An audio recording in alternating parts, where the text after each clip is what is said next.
මේ සීන් එක මට බැලුවම මතකුනේ ගාලු කොටුව. විශ්වාස කරන්න බෑ ඇසසන් ක්‍රීඩ් ගේම් එකත් එක්ක ලංකාවේ දෙයක් මතක් වෙනවා කිව්වා. ඒ ඇයි කියලා මම පස්සේ කියන්නම්. මේ ඇසසන් ක්‍රීඩ් එකේ මුල්ම හරිය. අලුතෙන් අපිට ගේම් එකේ දකින්න පුළුවන් දේවල් ටිකක් මම එකතු කරගත්තා. උනාටු වෙලාවක සින්දු කියන්න බෑ. ඒ වගේම ෆාස්ට් ට්‍රැවලින් කරන්න බෑ අපිට. ඒක ඔක්කොම මැනුවල් තියෙන්නේ. ඒක ටිකක් අපිට රියල් ෆීල් එකක්. ඒ කාලේ දඬුවම් දෙන විදිය. Like many of you, I came to the West Indies for a better life.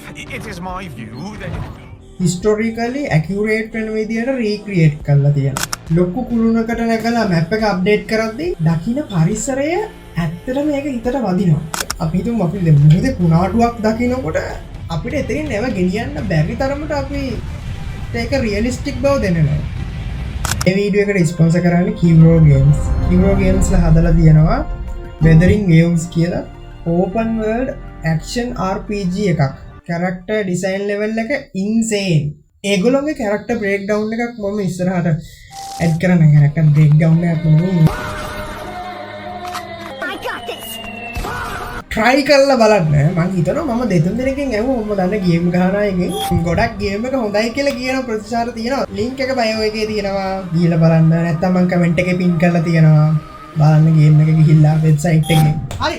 මේ යටත් කරගෙන ඉන්න දූපත්වල සටන් කලාවක් පුරුදු වෙනවා දැක්ක සමහර තැන්වල. මම මේ සීන් එක දැක්ක වෙන මිෂන් එකක් අතරමැදදී. මතකද මම මුලින් කිව්ව දේ? මේක තමයි ඒ. හිතලා බලන්නකෝ. මේක හරියට ගාලු කොටු වගේ හිතන්නකෝ. ඒ වගේ කොටු පහරකට හොඳටම පහර දෙන වෙලාවක් තමයි මේ තියෙන්නේ. මේ වගේ රියල් ඩීටේල්ස් තව තියෙනවා ගේම් එකේ. ඔයාලා දකින්න දේවල් තියෙනවා නම් ඒව කමෙන්ට් එකේ දාන්න. වෙනස් දේවල් අරගෙන තවත් සතියක අපි හම්බෙමු.